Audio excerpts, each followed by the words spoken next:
નમસ્કાર વિદ્યાર્થી મિત્રો, સ્વાધ્યાય 6.1 ની અંદર 1 થી 3 પ્રશ્ન પૂર્ણ કર્યા બાદ આજે આપણો ચોથો પ્રશ્ન છે, નીચેની પેટર્નમાંથી ખૂટતી સંખ્યાઓ જણાવો. તમને એક પેટર્ન આપેલી છે 11 નો વર્ગ 121, બરાબર. પછી 101 નો વર્ગ, 101 નો વર્ગ એટલે શું? 10,201, બરાબર. પણ આપણે દરેક વખતે વર્ગ કરવાની જરૂર નથી. તમને એક પેટર્ન આપેલી છે, જુઓ અહીં એક શૂન્ય છે તો અહીં વચ્ચે કેટલા શૂન્ય આવ્યા? 2, બરાબર. પછી 2 શૂન્ય છે, 1001 નો વર્ગ છે તો પછી 100, 200 અને 1. અહીં 2 શૂન્ય હતા તો એક પછી 2 શૂન્ય અને 2 ની આગળ 2 શૂન્ય, બરાબર. અને 2 પછી પણ 2 શૂન્ય. એવી રીતે અહીં કેટલા શૂન્ય છે? 1, 2, 3 અને 4 આપેલા, 4 શૂન્ય આપેલા છે. તો અહીં 2 શૂન્ય હતા, ત્યાં શું બની જશે? 1, 2, 3 અને 4, બરાબર. એવી જ રીતે 2 અને 2 પછી કેટલા શૂન્ય આવશે? 4, 1, 2, 3 અને 4, બરાબર. વર્ગ કરવાની જરૂર નથી. 1 શૂન્ય હતા તો અહીં 2 શૂન્ય થયા, 2 હતા તો 4, 2, 2. એવી રીતે 4 છે તો 4 અને 4. હવે 1, 2, 3, 4, 5 અને 6 શૂન્ય છે તો શું કરશું? 2 ની પહેલા 6 શૂન્ય લખશું અને 2 પછી 6 શૂન્ય, એટલે કે 1, 2, 3, 4, 5 અને 6. એવી જ રીતે 1, 2, 3, 4, 5 અને 6. આ રીતે આપણો પ્રશ્ન ચોથો છે એ પૂર્ણ થશે.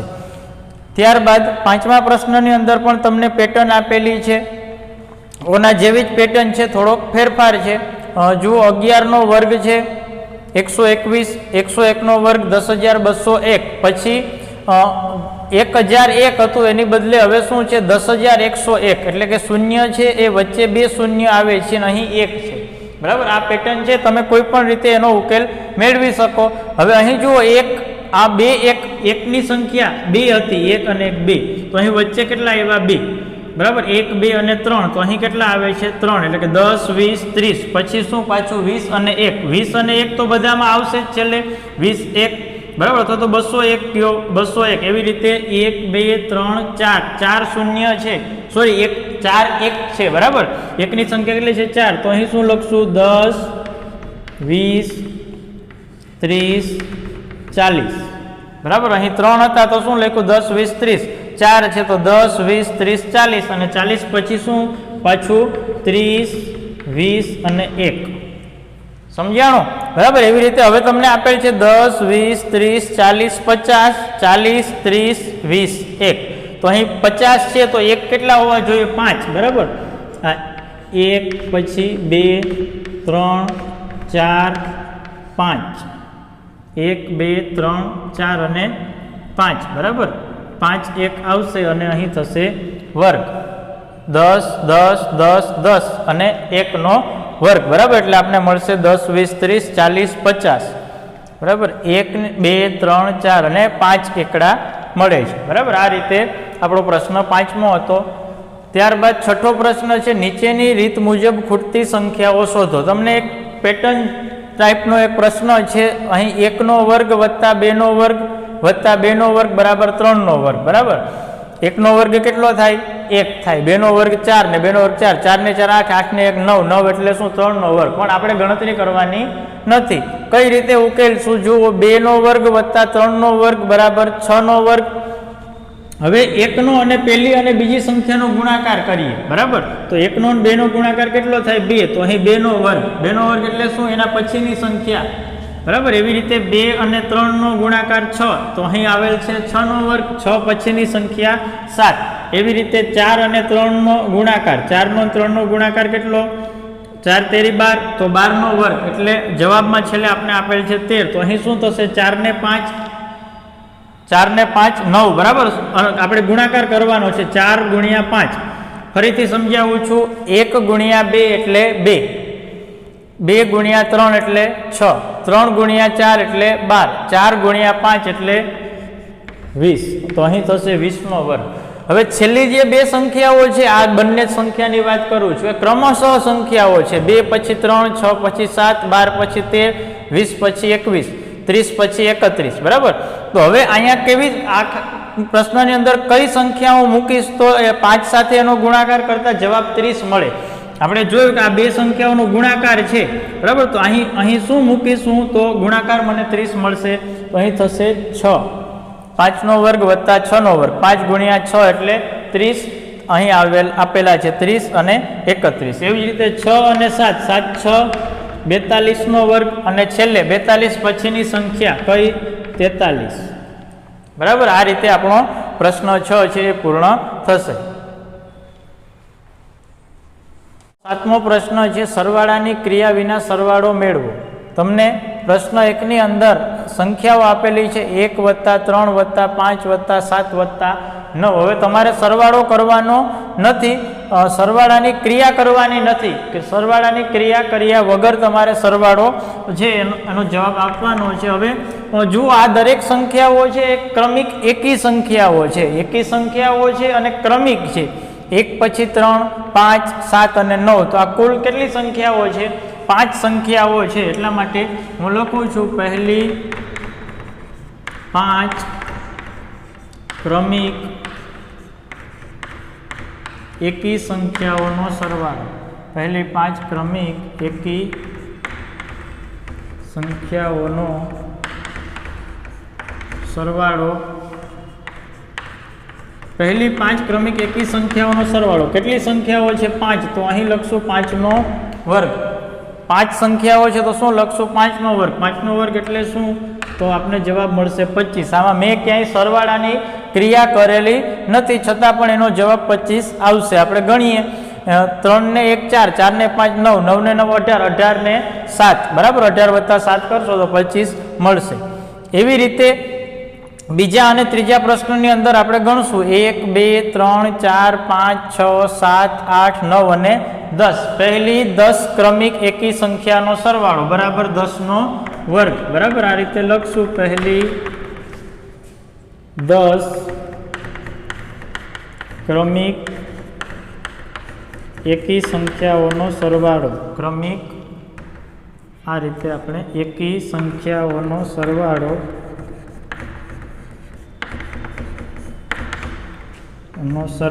બરાબર શું થશે? 10નો વર્ગ. 10 સંખ્યાઓ છે તો શું થશે? 10નો વર્ગ. 5 સંખ્યાઓ હતી તો શું કર્યું આપણે? 5નો વર્ગ. 10 સંખ્યાઓ છે તો 10નો વર્ગ. 10નો વર્ગ એટલે કેટલા? તો કે 100. આપણે બીજા પ્રશ્નની અંદર જવાબ મળશે 100. એવી જ રીતે ત્રીજા પ્રશ્નની અંદર 1 2 3 4 5 6 7 8 9 10 11 અને 12 સંખ્યાઓ છે તો શું થશે? 12નો વર્ગ. એટલા માટે આપણે લખશું પહેલી 12 ક્રમિક એકી સંખ્યાઓનો સરવાળો. પહેલી 12 ક્રમિક એકી સંખ્યાઓનો સરવાળો બરાબર શું થશે? 12નો વર્ગ. 12 સંખ્યાઓ હોય તો 12નો વર્ગ, 5 સંખ્યા હતી તો 5નો વર્ગ, 10 હતી તો 10નો વર્ગ, 12 સંખ્યાઓ છે તો 12નો વર્ગ. 12નો વર્ગ કેટલા થાય? 144. બરાબર. ત્યાર પછી 8મા પ્રશ્નની અંદર આપણે કીધેલું છે 49 ને 7 એકી સંખ્યાઓના સરવાળા તરીકે દર્શાવો. તો આપણે લખશું અહીં 49 એટલે શું? તો 49 ને આપણે આ રીતે લખી શકીએ. 49 બરાબર 7નો વર્ગ. જેવી રીતે 7નો વર્ગ 49 થાય તો 49નું વર્ગમૂળ પણ શું થાય? 7 થાય. બરાબર, 7નો વર્ગ છે. જો અહીંયા 5નો વર્ગ હતો તો શું હતું? 1 થી 5 સંખ્યાઓ હતી ક્રમિક, 1 થી 5 એકી સંખ્યાઓ હતી. એવી રીતે 10નો વર્ગ હતો તો 10 ક્રમિક એકી સંખ્યાઓ હતી. તો 7નો વર્ગ છે તો આપણે આ રીતે લખી શકીએ. તેથી 7નો વર્ગ બરાબર 1 વત્તા 3 વત્તા 5. કેટલી સંખ્યાઓ? 7. 1 2 3 પછી 5 પછી 7 9 11 13.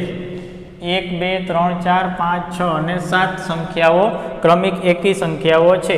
એવી રીતે 121 છે તો આપણે આ રીતે લખી શકીએ. અહીં 121 બરાબર 11નો વર્ગ. 121 એટલે શું? 11નો વર્ગ. તો શું લખશું? 11 ક્રમિક એકી સંખ્યાઓ. બરાબર, તેથી 11નો વર્ગ બરાબર 1 3 5 7 9 11 13 15 17 19. આપણે ગણી લઈએ 1 2 3 4 5 6 7 8 9 10. અને આ 11મી સંખ્યા થશે 21. બરાબર. આપણો છેલ્લો પ્રશ્ન એટલે કે 9મો પ્રશ્ન છે, નીચે આપેલી સંખ્યાઓના વર્ગો વચ્ચે કેટલી સંખ્યાઓ આવશે તે જણાવો. બરાબર. હવે તમારે એક વસ્તુ યાદ રાખવાની છે, તમારે પેન્સિલ વડે લખવાનું છે. પ્રશ્ન 9 છે તેની બાજુમાં n અને n વત્તા 1 હોય તો n અને n વત્તા 1 એટલે શું? તો કે બે ક્રમિક સંખ્યાઓ. દાખલા તરીકે પહેલી સંખ્યા 3 હોય તો બીજી સંખ્યા 3 વત્તા 1 એટલે કેટલી? 4. બરાબર. n અને n વત્તા 1 હોય તો n વર્ગ અને n વત્તા 1 ના વર્ગ વચ્ચે આવતી પ્રાકૃતિક સંખ્યાઓ બરાબર 2 ગુણ્યા n. બરાબર. હવે જુઓ, ક્રમિક સંખ્યાઓ છે 12 અને 13, તો 12 ના વર્ગ અને 13 ના વર્ગ વચ્ચે કેટલી સંખ્યાઓ મળે એવું આપણે પૂછેલું છે. કઈ કઈ સંખ્યાઓ મળે એ આપણે નથી પૂછેલું, પરંતુ કેટલી સંખ્યાઓ મળે. બરાબર. દાખલા તરીકે જો 2 ના વર્ગને અને 3 ના વર્ગની આપણે વાત કરતા હોય, 2 નો વર્ગ અને 3 નો વર્ગ હોય. બરાબર. તો આપણે પહેલા આપણી રીતે ગણતરી કરીએ, પછી આ સૂત્ર મુજબ ગણતરી કરશું. 2 નો વર્ગ એટલે શું? તો કે 4 અને 3 નો વર્ગ એટલે શું? 9. તો 4 ની 9 ની વચ્ચે કઈ સંખ્યા મળે? 5, 6, 7 અને 8. બરાબર. આ થઈ આપણી રીત મુજબ ગણતરી. હવે આ સૂત્ર મુજબ ગણતરી કરીએ તો 2 નો વર્ગ અને બીજી સંખ્યા કઈ છે? 3 નો વર્ગ. બરાબર. તો 2 નો વર્ગ અને 3 નો વર્ગ છે તો એની વચ્ચે કઈ સંખ્યા મળે? તો કે 2n. બરાબર. 2n એટલે 2 ગુણ્યા n એટલે પહેલી સંખ્યા. બરાબર. શું થશે? તો કે 2 ગુણ્યા પહેલી સંખ્યા એટલે શું? 2. તો કેટલા થશે? 4. આપને 4 સંખ્યાઓ મળે, 1, 2, 3 અને 4. તમે આ રીતે સૂત્ર મુજબ ગણતરી કરી શકો. હવે જોઈએ આપણો પ્રશ્ન પહેલો છે, 12 અને 13 છે. 12 અને 13 છે તો શું આપણે લખશું? અહીં 12 નો વર્ગ અને 13 ના વર્ગ, 12 નો વર્ગ અને 13 નો વર્ગ વચ્ચે મળતી પ્રાકૃતિક સંખ્યાઓ અથવા તો ખાલી સંખ્યાઓ પણ લખી શકીએ. વચ્ચે મળતી પ્રાકૃતિક સંખ્યાઓ બરાબર શું થશે? 2n. 2n એટલે શું? તો કે 2 ગુણ્યા n એટલે કેટલા? આ પહેલી સંખ્યા છે n છે અને બીજી સંખ્યા છે શું છે? n વત્તા 1. તો 2 ગુણ્યા 12 બરાબર કેટલા થશે? 24. જો આ ક્રમિક સંખ્યા હોય તો જ આ સૂત્ર લાગુ પડશે. દરેક સંખ્યા માટે આપણે ગણતરી ન કરી શકીએ, પણ બે ક્રમિક સંખ્યાઓ હોય એટલે કે n અને n વત્તા 1 હોય ત્યારની વાત છે. એવી જ રીતે બીજો પ્રશ્ન છે જેની અંદર 25 અને 26 આપેલા છે, તો આપણે શું લખશું? અહીં આ 24 છે એ શું છે? સંખ્યાઓ છે. 24 છે એ 12 ના અને 13 ના વર્ગની વચ્ચે ન મળે, પણ 24 સંખ્યાઓ મળે આપણે. બરાબર. એવી રીતે અહીં 25 વર્ગ અને 26 વર્ગ વચ્ચે મળતી પ્રાકૃતિક સંખ્યાઓ અથવા તો ખાલી સંખ્યાઓ પણ આપણે લખી શકીએ. પ્રાકૃતિક સંખ્યા જ મળશે. બરાબર. વચ્ચે મળતી સંખ્યાઓ બરાબર 2n બરાબર 2 ગુણ્યા n તરીકે કેટલા છે? 25 છે. 25 ગુણ્યા 2 એટલે કેટલા થશે? તો કે 50 સંખ્યાઓ આપને મળશે. એવી રીતે 99 અને 100 તો શું લખશું? અહીં 99 વર્ગ અને 100 વર્ગ. અહીં 99 વર્ગ અને 100 વર્ગ વચ્ચે મળતી સંખ્યાઓ બરાબર આપણી પાસે સૂત્ર છે 2n બરાબર 2 ગુણ્યા 99. 99 ગુણ્યા 2 કરશો તો 9 દુ 18 ને 8 વધી આવશે 1, 9 દુ 18 ને 1 19 એટલે આપણે 198 સંખ્યાઓ મળશે. બરાબર. 12 ના અને 13 ના વર્ગ વચ્ચે 24 સંખ્યાઓ હશે. 25 અને 26 ના વર્ગ વચ્ચે 50 સંખ્યાઓ હશે અને 99 અને 100 ના વર્ગની વચ્ચે 198 સંખ્યાઓ હશે. આ રીતે આપણું સ્વાધ્યાય 6.1 છે એ પૂર્ણ થશે.